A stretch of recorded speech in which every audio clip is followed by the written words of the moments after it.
Ja, hvala kolegu Jelovcu. Ste že utrujeni. Boščan, jaz mislim, da moramo še kakšno okno odpreti slab zrak. Lep pozdrav tudi z moje strani. Moje ime je Jure Bernik. Ne vem, če se bomo letos v prvem letniku rednega študija kaj srečali, ker nas je dekan malo prestavil.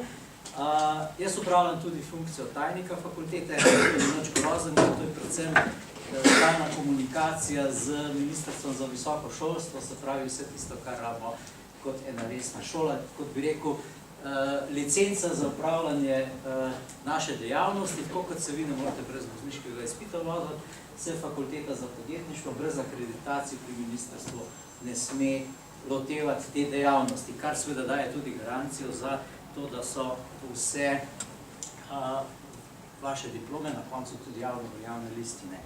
No, mogoče sam par alinej, da boste vedeli, predhodnica fakultete za podjetništvo je bila Visoka šola za podjetništvo in, kaj to pomeni, letos bomo praznovali 16 let od ustanovitve, kar pomeni, da smo seveda še zelo mlada visoka šola, nismo primerljivi z ekonomsko fakulteto, ki ima več kot 50 let tradicije, sploh pa nismo primerljivi z resnimi poslovnimi šolami in fakultetami, koledži v Ameriki, naprimer, v Angliji, kjer je 100 let čist nekaj normalnega, da je taka tradicija.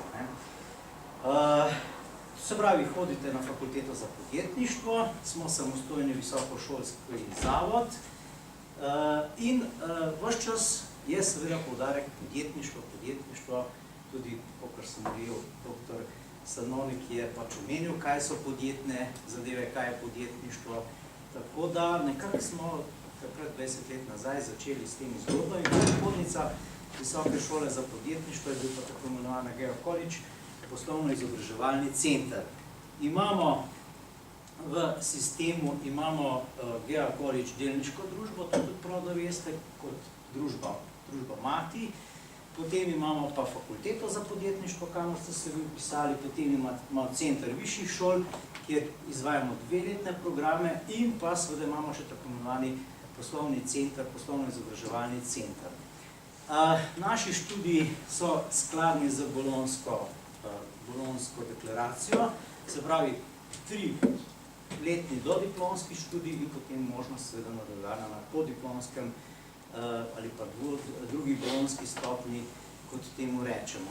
Programi so pa podjetništvo, potem je premoženjsko svetovanje, pripravljamo zdaj en program korporativne varnosti, ki pa je, kot se rekel, to je pa moja naloga, da kot tajnik s svojim kolegi, z dekanom, z direktorjem, vodimo te postopke akreditacije pri ministrstvu.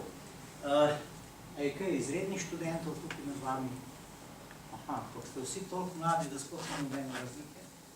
Zakaj se pa niste opisali na redni študij, gledajte, ko so, oni se imajo boljše, ko bodo samo študirali, vi boste morali pa še fajn delati pa študirati. Tako da razmislite, jaz sem pristajal, da mladi ljudje hodijo na redni študij. Dobro,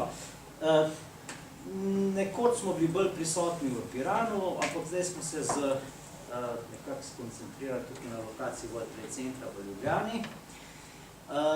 No, zdaj pa mogoče še nekaj o tej notranji organizaciji, je prav, da vemo, a ne.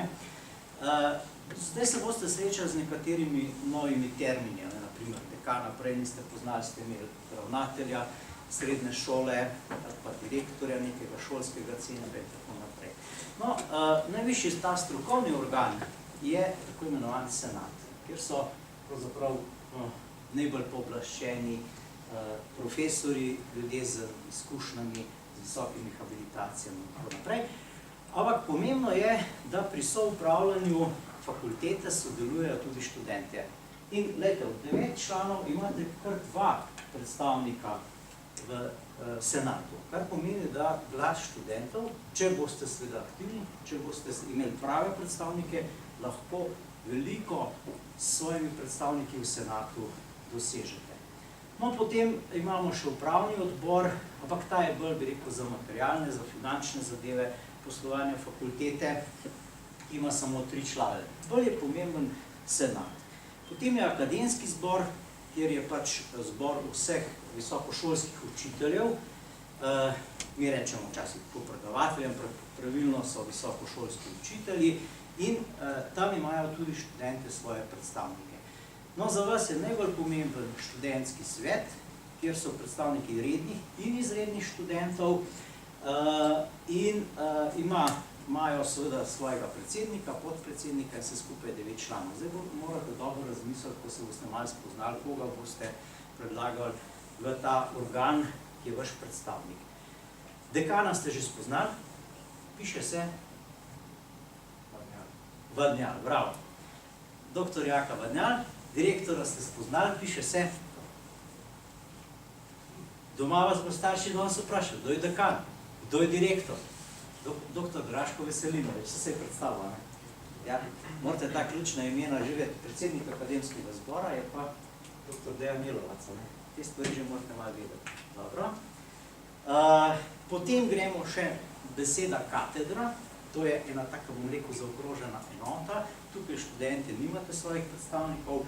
Ne bom veliko o tem govoril, ampak to so nekako strokovna zaokrožena področja. Imamo 6 katedr, ki so napisana. Nekako bi rekel po teh temeljnih področjih ali pa poslovnih, celo poslovnih področjih od financ, računovodstva, marketinga in tako naprej.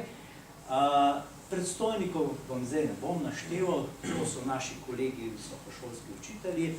Potem imamo še raziskovalni inštitut.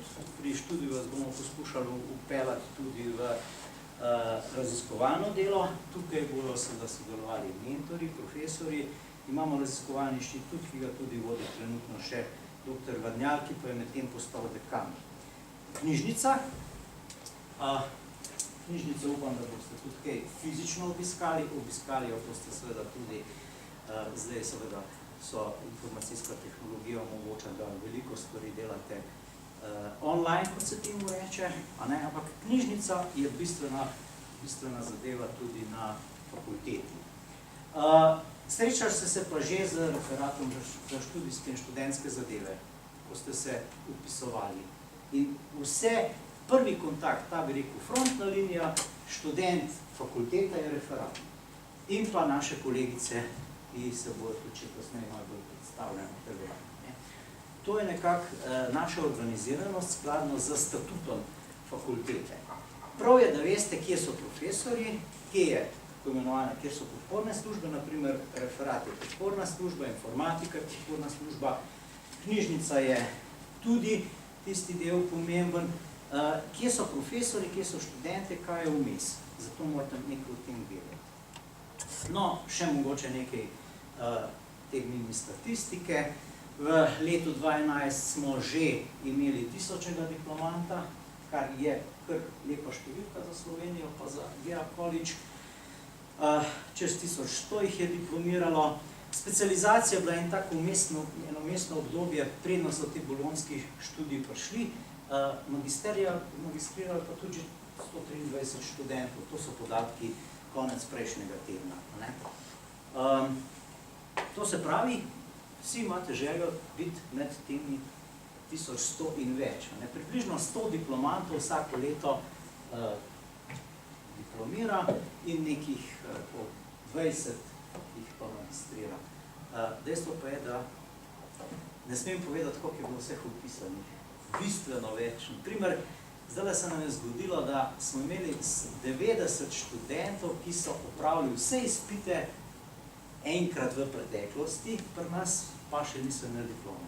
In zdaj smo imeli eno veliko akcijo v septembru, da bi te motivirali, da bi tudi diplomirali. To se pravi, ne hodijo k nam po diplomo, po papir, očitno so prišli nekateri sam poznanje in tudi brez diplome dobro so zgleda dosti uspešni menedžeri in podjetniki. Ampak to naj vam ne bo izziv, da boste samo izpite naredili, diplome pa ne. Morate tudi marnico zavezati. To vam priporočam. A vam še kaj časa? Še malo. Mečken. Rednih študentov bo nekje okrog 50, zdaj so zadnji te dnevi vpisa, pričakujemo izrednih, da jih bo nekje 35 in magistrski študij bo pa mečken kasneje začel. In tole, bom rekel, je nova generacija naših študentov. To so seveda skromne številke proti kakšni pravni fakulteti, ekonomski fakulteti in pa tem, bom rekel, tradicionalnim uveljavljenim večjim sistemom. Ampak to sploh ni bil naš cilj. Mi smo vedno delali z majhnimi skupinami, z ta, bom rekel, interaktivni pristop dela študenti. No, treba je vedeti, da smo samostojni visokošolski zavod, da nismo člani. A kdo zna povedati, koliko univerz imamo v Sloveniji?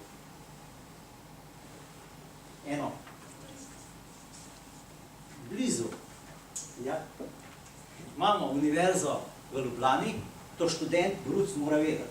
Imamo univerzo v Mariboru, imamo univerzo v Novi Gorici in pa ni Koper, ampak je Primorska univerza. Univerza na Primorskem. Poleg tega so pa še samostojni visokošolski zavodi, to je pa naprimer ena od njih in mi smatramo, da smo najboljši ali pa med najboljšimi samostojnimi, je pa tudi Gera College fakulteta za podjetništvo. Se pravi, smo družboslovci in naša specialnost je proučevanje podjetnikov, kakšni so podjetniki in tako naprej, kaj je ta fenomen podjetništva. Predvsem tale točka, razvijamo odnose sodelovanja in spoštovanja med profesorji in študenti. Spoštovanje in pa seveda drug od drugega se učimo, seveda pa, če dobiš mail, kjer piše živjo, kako ste, koliko je moja ocena na izpitu, nas pa to malo zmoti. Nivo in pa neka distanca seveda se mora obdržati, s tem se seveda to, bom rekel, spoštovanje poglavlja in tudi sodelovanje. To je to, ko boste prišli do diplome, se boste včlanili v tako imenovani alumni klub, ampak pustimo čas v čas. Je prav. No, zdaj pa tukaj mogoče, na kaj smo ponosni, na študente, ki že v študentskih časih tekmujo na raznih tekmovanjih, naprimer kot je tekmovanje za najboljši poslovni načrt, tukaj smo imeli nekaj odmevnih mednarodnih rezultatov. Potem, seveda, radi slišimo, da so naši diplomantje dobri menedžeri, dobri podjetniki, da znajo dobro voditi ekonomijo, gospodarstvo, kar seveda zdaj na zadnjih letih za naše menedžerje ne moramo preveč trditi oziroma biti zadovoljni. Med takimi, ki so v gazelah, v uspešnih podjetjih, so seveda tudi naši nekdanji diplomanti. Radi slišimo to, kar je Katarina Stevija povedala, da je oče hodil nekoč na Gera College in je potem ocenil, da bi bilo to primerno tudi za njegovo hči, s čimer se seveda ona tudi mogla strinjati. Se pravi, radi vidimo in radi slišimo to, da se k nam študentje vračajo. No, potem pa seveda boste naše predavatelje srečali tudi v raznih raziskovalnih timih in tako naprej, pa da ne bom zdaj preveč so te stvari podlagral. Nekje okrog 100 do 120 bo novih študentov, kot smo rekli. Tole je ena slika z enega mednarodnega oddelka iz preteklosti. In s tem slajdom bi jaz zaključil, da ne presežem minuti, ki jih imam na razpolago. Verjamemo, da boste vi generacija, ki bo s svojo podjetnostjo in pa s pravimi odločitvami potegnila to Slovenijo naprej. Verjamemo seveda, da boste maksimalno internacionalizirali svoje delovanje, da boste šli v tujino po neke izkušnje, da upamo, da ne boste v tujini ostali, ker vam bodo tam ponudili boljše pogoje. In da boste nekako razmišljali o tem dolgoročno, kako se bo iz te Slovenije narediti eno uspešno evropsko primerljivo, mogoče skandinavsko primerljivo državo.